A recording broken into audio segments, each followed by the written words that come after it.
आदित्य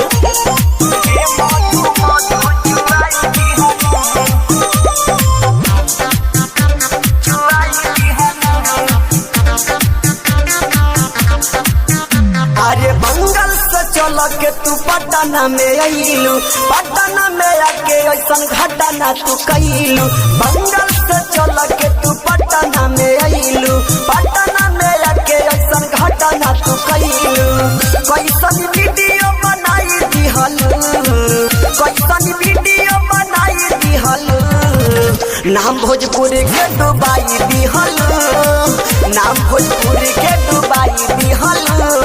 ए मधु मधु चुआई दिहलू, ए मधु मधु चुआई दिहलू। ए मधु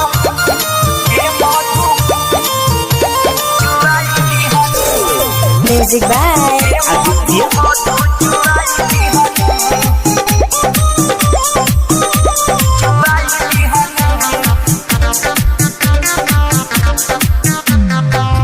नानी मन करत रहलू हो काम हो, करत पसंद रलो बाता नाम हो। बेटा नानी मन करत रहलू हो काम हो, करत पसंद रलो बाता नाम हो। कितना दीवानन के रवाई दिहलू, नाम भोजपुरी के डुबाई दिहलू।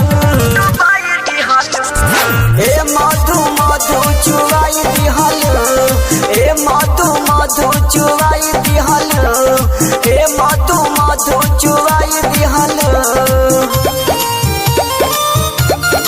ए मधु म्यूजिक बाय आदित्य ए मधु मधु चुआई दिहलू, चुआई दिहलू। भई जवन गलती वो के तू भुलाव, अब जाने झूठा हूँ के आंसू बहाव। भई जवन गलती वो के तू भुलाव, अब जाने झूठा हूँ